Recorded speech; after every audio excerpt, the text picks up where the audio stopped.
Well, greetings, everyone. Good morning or good afternoon, depending on where you are joining us from. Thanks so much for being here. My name is Stacy, and I'm responsible for member relationships and marketing here at Groups Recover Together. I will be your host for today. I'm so excited for you to be here because this is actually our first ever webinar session as a company, and this actually kicks off our new content series. And I have with me today a special guest speaker. He is a counselor named Brian. Hey everyone, thanks for being here. Thanks, Brian. Let's get to it. The real reason why we're here today is to recognize addiction, to recognize that this is a disease, a chronic and often unforgiving and relentless disease that truly does not discriminate no matter who you are or what you do or where you live. I grew up in New Hampshire, which is a community that group serves and actually where the company was founded actually. And I'm really proud of the progress that we're making to help people in the recovery journey there. But, there's always more work to be done. We're here to recognize that almost everyone, each one of you potentially listening in right now, in one way, shape, or form, has been touched by this disease, either by experiencing it for yourself or someone who's in the depths of an opioid addiction, whether it be from heroin or pain pills, and they're really trying to build their recovery. So that's why we're here today. We recognize that the disease of addiction often comes at no fault of your own and that it can't be solved by free will alone. And our goal is to really raise awareness through a series of videos and content just like this that might help you or families across the country build lives together that are worth being sober for. And you don't have to do this alone. And I'm not alone in this endeavor. I have with me today a special guest speaker, Brian Miller. He is of London, Kentucky. He is an incredible counselor and clinical leader here, and I can't wait for you to learn more from him. And he has a bunch of stories to present to you in just a minute. Brian is just one of the many counselors we have across 13 states we serve, and we provide virtual treatment in all of those states.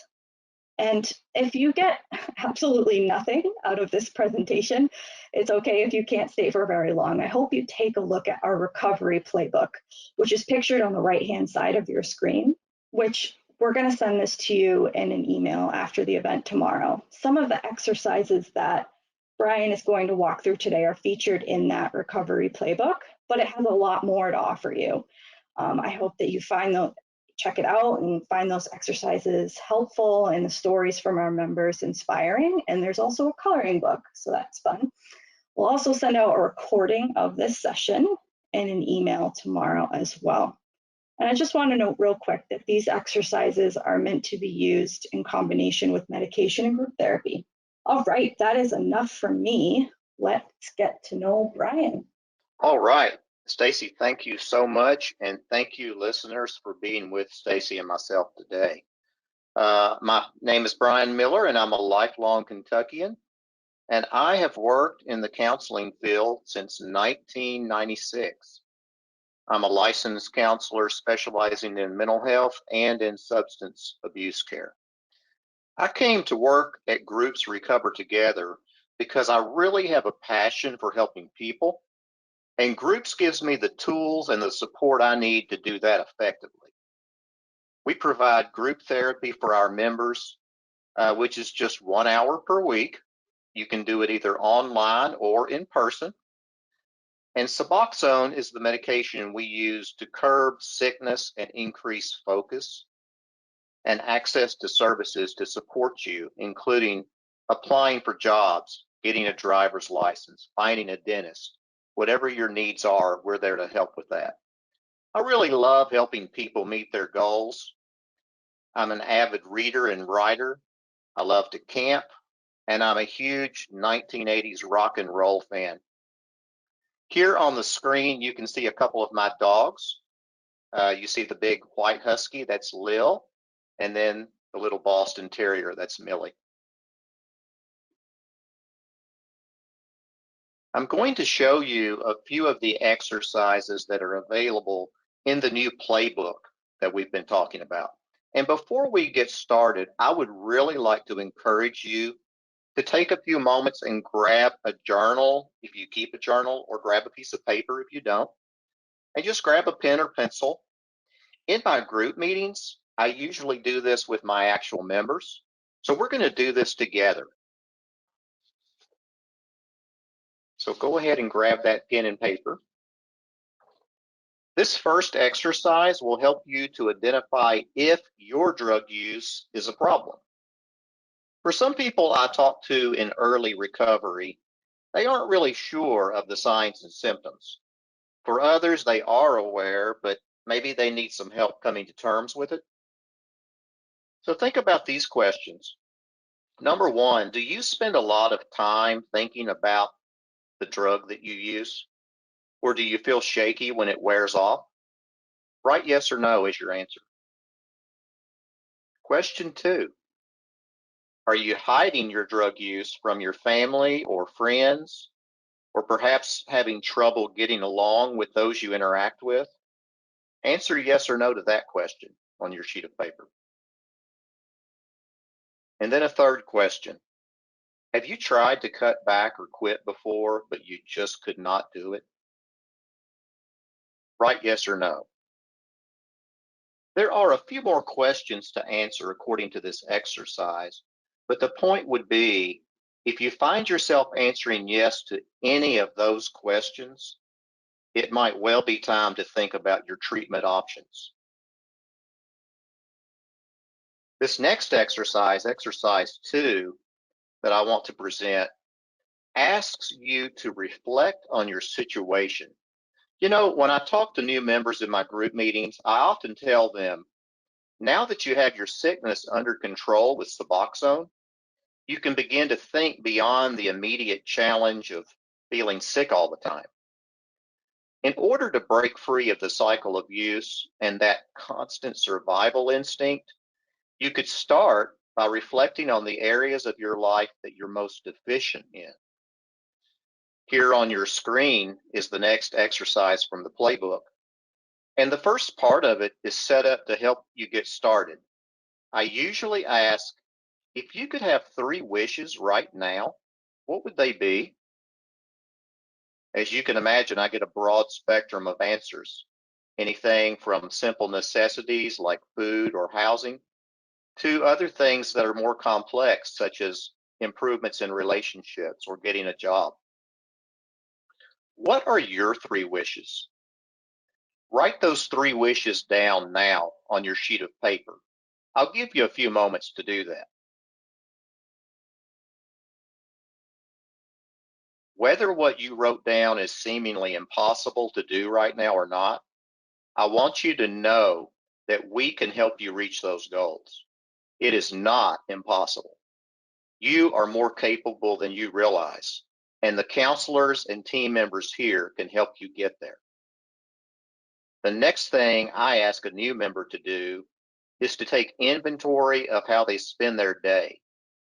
I'll ask things like, how much time did you spend looking for drugs? How much money did you spend on it? How many times did you have to lie in order to get what you need? I'm not asking these questions to make anyone feel bad or to express judgment. It's more to get a handle on things. By reflecting on your current habits, you'll start to see where your time, money, and energy is being spent and what to start focusing on instead. Creating a new schedule for how you want to spend your day will bring you great stability. Your schedule is your structure.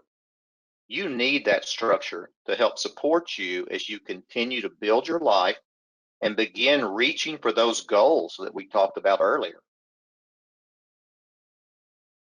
I'd like to illustrate in the next slide some of these principles in a story from one of our members, Aaron. Aaron has been in treatment with us for 7 months. She came to us with a history of multiple past medication-assisted treatment programs, all of which she reports, quote, made me feel worthless, like I couldn't measure up. Groups is the first program that really made me feel valued, end quote. During some of those previous programs, She was at times unable to make the trip to the treatment facility.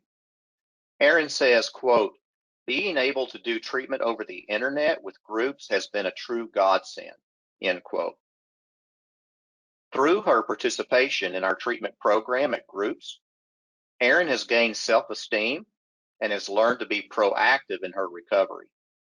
She has addressed her 3 wishes throughout her treatment, including addressing marital difficulties, beginning to provide for her family, and addressing her mental health needs.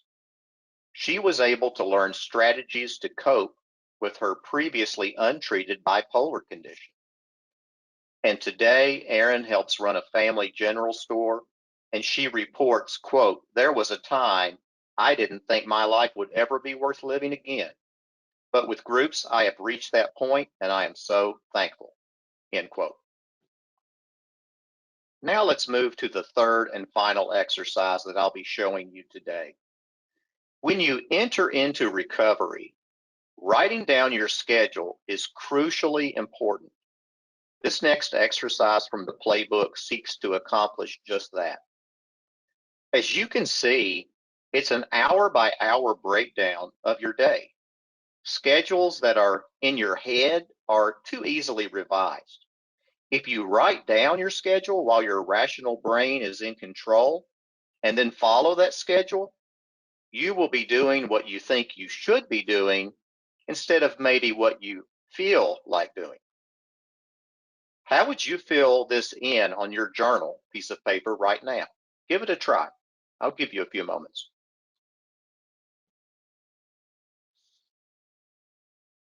Are you struggling to figure out how to fill out the hour by hour? Normally, you might spend your day on the couch watching television, visiting friends, taking care of the kids, or in general, not really paying total attention to the clock. What if you have no idea where to even begin with this? Well, one pillar, of course, of scheduling could be a job. That will certainly fill your time and provide some much needed structure for you day by day. But for a lot of people I talk to, there are barriers to getting a job, transportation issues, childcare issues, you name it. But what we do in groups is we help you navigate those barriers and figure out how to get there. You know, boredom is a huge driver of cravings when someone is in recovery from opiate addiction. And so one of the keystone things that I teach to all of my group members is it's very important to keep your mind engaged in healthy activities. You don't want to have a lot of idle time on your hands. In addition to that, within the playbook, we give you some other examples and ways to fill your day. Of course, we don't have time today to get into every bit of it, but I really encourage you to check out the playbook when it comes to you in your email tomorrow. What we want to help you do is get back to being your authentic self. And what I mean by that is finding yourself again. What interests do you have? Is it music, drawing, exercise, cooking, maybe something else? We want to help you start building your life back today to that level of enjoyment. Now, one great example of one of our members finding their authentic self can be found in the story of Adam. Adam is from the state of Maine and has been with us for over 3 years now. Before he joined groups, he struggled with opioid addiction for 6 years. Adam told us, quote, looking in the mirror when I was using, it was hard to even look up. It was hard to see that I'm destroying the one thing I take so much pride in today. It took everything from me. Addiction was my best friend and at the same time my worst enemy. It actually consumed me. I could not do anything without it. I didn't want to be that person anymore. End quote. With the support and encouragement of his group and the medication that he needed to get better, Adam built back all aspects of his life, from his family to his career. even gaining the confidence to pursue competitive bodybuilding. He said, quote, "I've built everything. I've built my recovery. I've built my family back, my career. I couldn't be happier. I feel like anything you really put your mind to and you really want badly enough, you can achieve," end quote. That's all I have for you today. I hope that you've learned something and been inspired, and we look forward to your questions. I'll now pass it back over to you, Stacy. All right. Thank you, Brian. That was a great presentation, and I really like how you guided everyone through those exercises. And always hearing our members' stories is just so inspiring. We do have a few questions here that were submitted, so I'm going to begin reading them aloud to you, Brian. Looks like this first one reads, "Can you switch from methadone to Suboxone to be part of this?" Great question. Great question. Many people who benefit from methadone can also benefit from Suboxone, yes. And of note, Suboxone is a much safer alternative. It has a much lower abuse potential. And there's an added benefit in that you can be prescribed Suboxone and simply pick it up at your pharmacy weekly instead of having to go to a federally approved dispensing site for your methadone. Right, that's much like it sounds like Erin's story where now she can get a 7-day prescription as you're mentioning. That's great. Thanks for asking that question. The next one is how do I refocus my brain so it will stop thinking about using? Oh, that's a wonderful question, and one that every single individual that enters recovery asks repeatedly. So one of the ways that you can refocus your brain, we shared in one of the exercises, and that is you need to build out a written schedule hour by hour to fill up your day. And I recommend that people fill it up with some things that are perhaps not the most fun, but needed tasks, such as running the vacuum cleaner, doing the laundry, but also put some fun things in there. Maybe an outing with your family, a picnic, or a walk. That's a great one. Thanks, Brian. Now, the next question here that I'm reading is how long does it take for the receptors I've created to die off? Yeah, great question. Um, so a lot of people don't fully understand how exactly the receptors are involved. So I'll give you a little mini lesson. Everybody has opioid receptors in their brain, in their spinal column, and in other nerves in the body. The body becomes conditioned during opioid addiction to having that opioid sit on those receptors. And we get to the point where when we don't have that dose on our receptors, we feel very sick, very anxious, very irritable. Once a person begins Suboxone, there is a variable amount of time uh, before that craving level decreases. But what we generally see in answer to the question is that within the first 1 to 3 weeks of Suboxone dosage, there is a very demonstrable decrease in the level of cravings. That's great. Thanks, Brian. That's really helpful. The next question that I'm seeing is do people actually open up in online groups? Many people in my online groups do open up, yes. The key, I think, is that I really strive to make those groups a very safe and welcoming place. So my members feel safe and comfortable sharing their authentic selves. And they feel like, hey, it's okay for me to be vulnerable here. What is said and happens in group stays in group. Yeah, I've heard that too, where people just really love being around other people and sharing their stories, and it helps one another. All right, the next one is I have been in multiple treatment programs before. Do you kick people out for a dirty test? How does that work here? Oh, what a great question. Whoever asked that, I applaud you because I'm sure many people have this same question. At groups, it's certainly the case that we encourage our members toward total abstinence. However, it is not our policy to stop treatment when someone tests positive for, let's say, marijuana, or perhaps they test positive for methamphetamine use.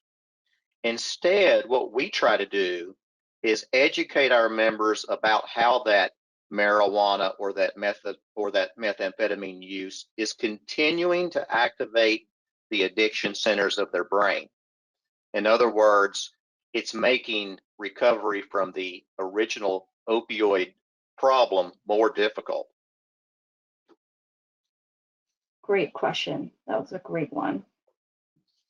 This next question, I think this might be the last one we will have time for. It says, does methadone let receptors die off as good as Suboxone?